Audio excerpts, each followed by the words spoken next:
Hello, family. Today we're gisting about emotional stages that most people don't get to know before they enter their marriage.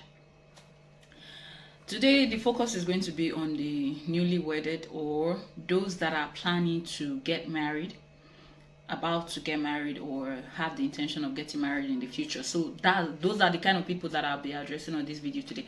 Then for the older couples that have lived together for years and they are this emotional stage right now where they feel like just calling it a quit, I promise I'm going to drop a video here, but that video is not just going to be about me, and I try to share what I know to help other people, or what has happened to me to help other people. So I just share knowledge. So for older couples, like they have spent up to 10 years, 15, 20 years, and they are still at that stage of emotional, roller coaster. I want to get out of this marriage. I'm tired of this marriage. I will do a video with a more elderly couple too, or a more elderly man or woman.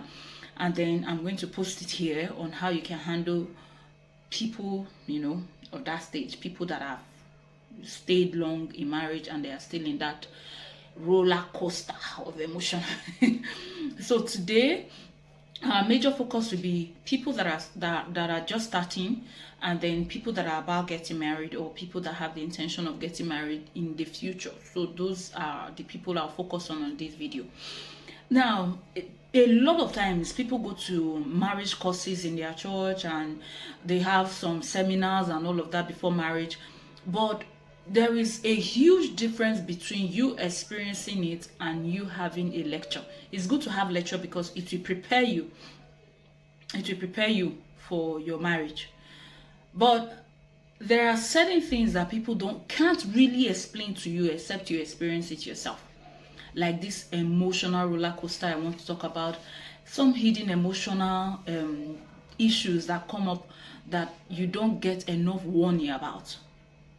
And because a lot of people don't have enough warning about it, or maybe they don't understand it, they end up few months after the wedding calling it a quit. We're done.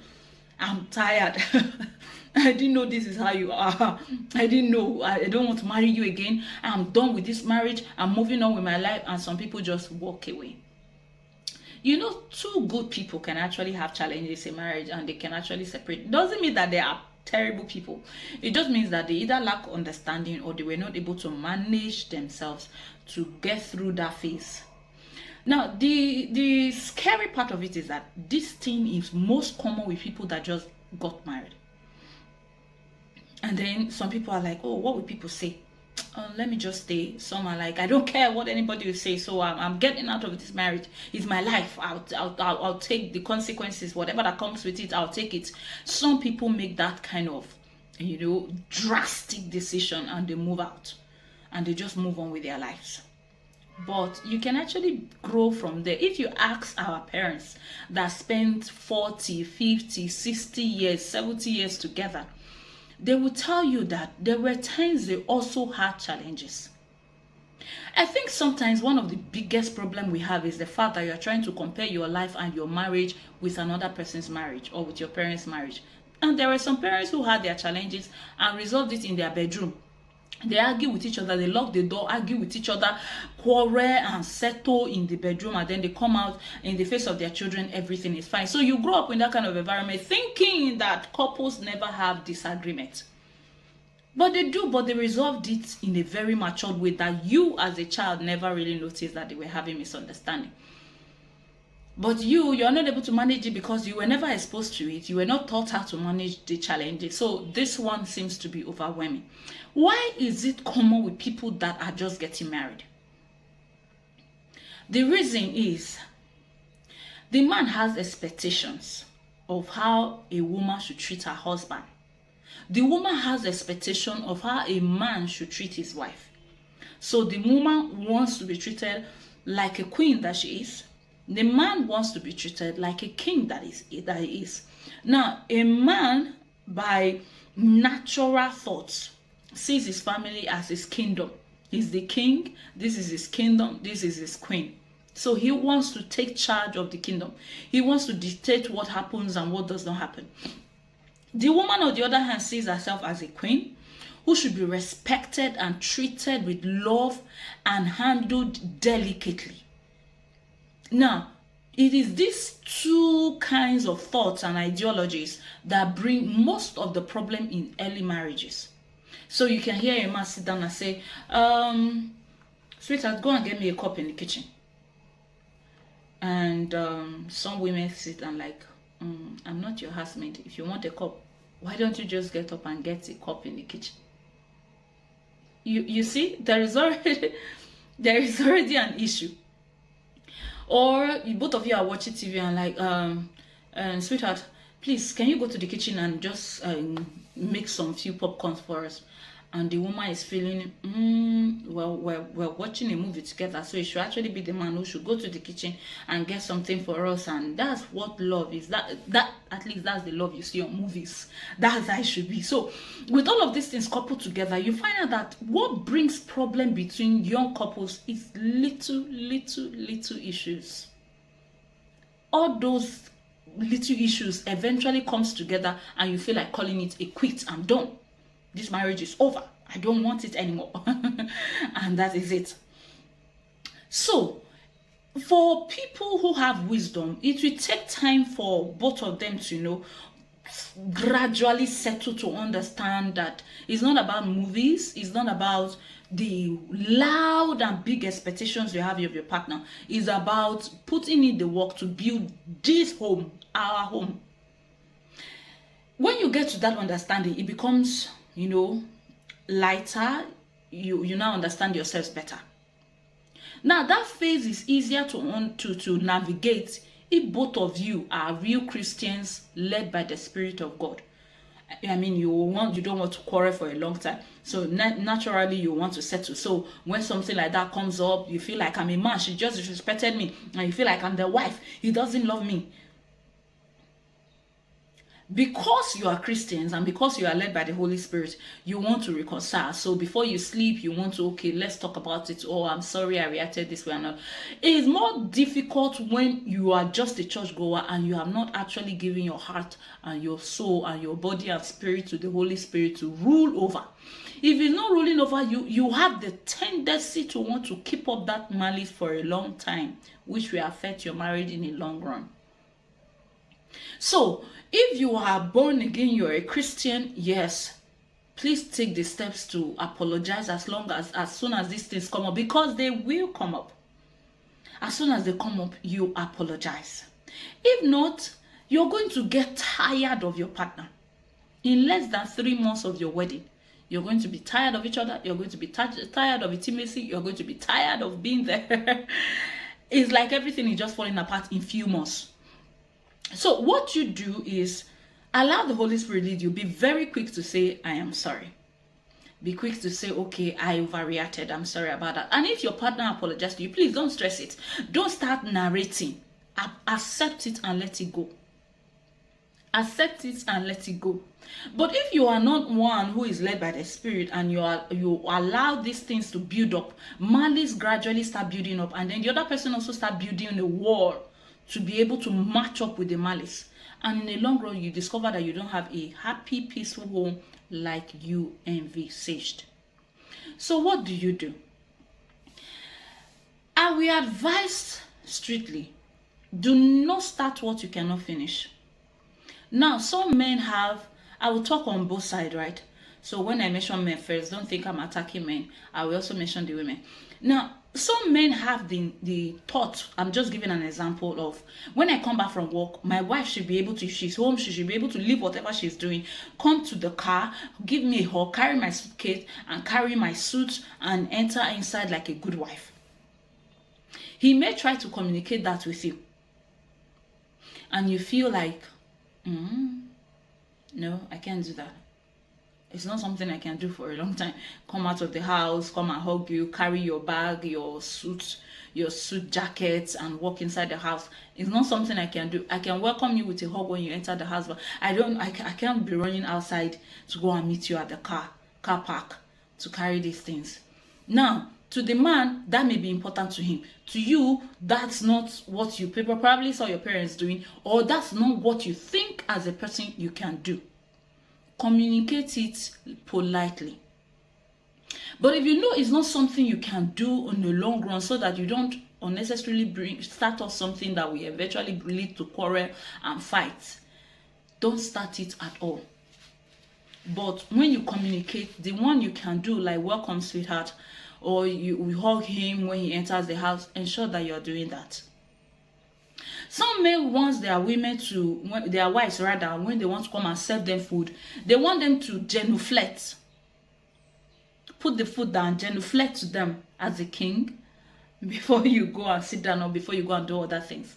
Now, if it's something you know will irritate your spirit in the long run, and you cannot do as a woman, and you are piling it up like he's treating me like a slave, if you know that's how you are feeling about it, like he's treating me like a slave, that's the message you are getting from it, don't start it, but communicate politely. And then use other medium that can bring these things, to a balance. Don't just say, oh, I can't do it, and then you want to bring it into a realm of quarrel. No. A cool and calm answer can actually dislodge quarrel and fight. So you can start off by dislodging that unnecessary quarrel and unnecessary fight. But stick with what you can do. Don't start what you cannot finish. Some women think that as a man, when you come into the house, you should ensure that your hand is full with gifts. Now, if you know that's not what you can sustain, do it when you have the money. But don't do it because you feel that's what your wife wants you to do and you cannot sustain it. It will bring problem at the long run. Do the one you know you can sustain and communicate with your partner. Not getting angry, I'm not his slave, I'm not his housemaid, I'm not this, I'm not that. And he would just want me to come and genuflect. He wants me to bring water for him. He wants me. And then practicalize saying okay. Even if you're not the person, like you're planning to get married, one of the things you should learn is learn how to politely say, okay. Okay. Just learn it. Learn it. Okay. Okay, please. All right. Thank you. Okay. Learn those little two words. Like your partner is saying, babe, can you help me with my phone charger? And you're, instead of blowing back, I'm busy. Take a minute. Okay.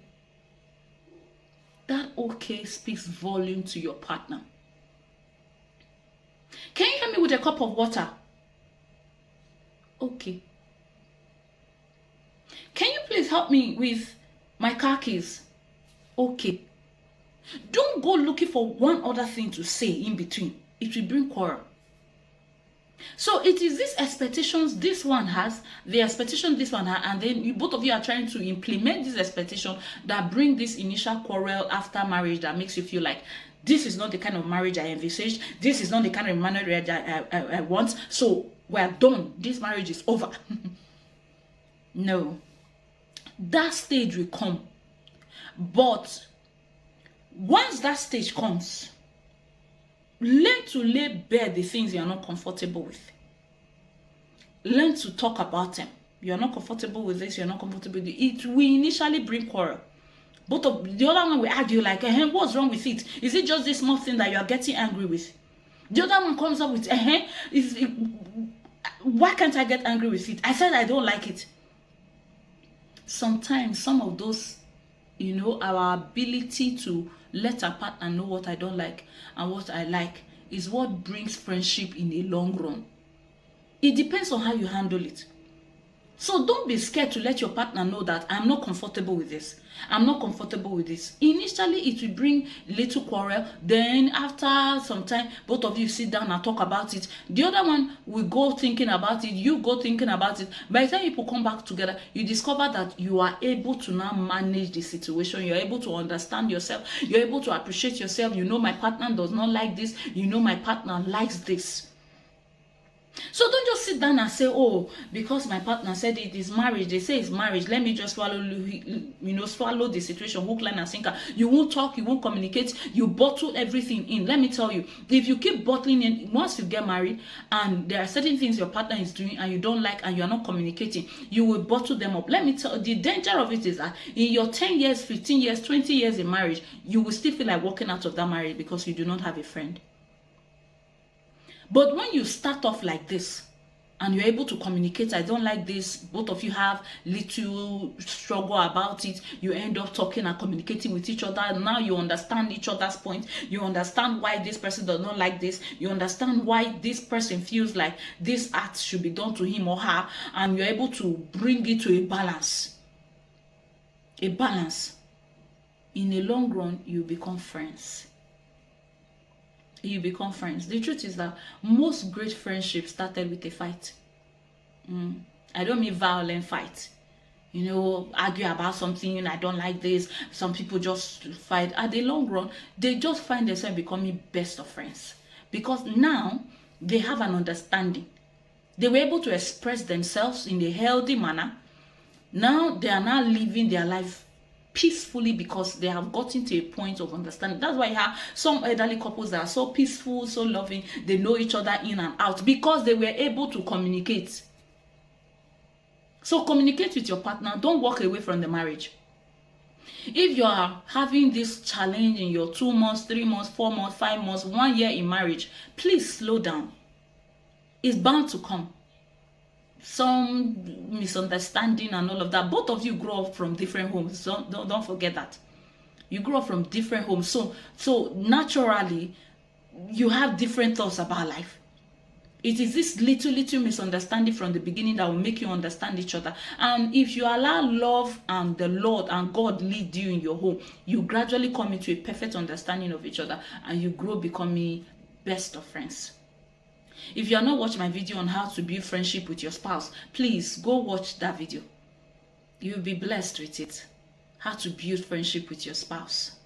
Well, I promised that I was going to do a video with an elderly man who will share and advise older couples that have spent up to 15 years, 20 years in marriage, and they still feel like they are in a trap. They want to walk away.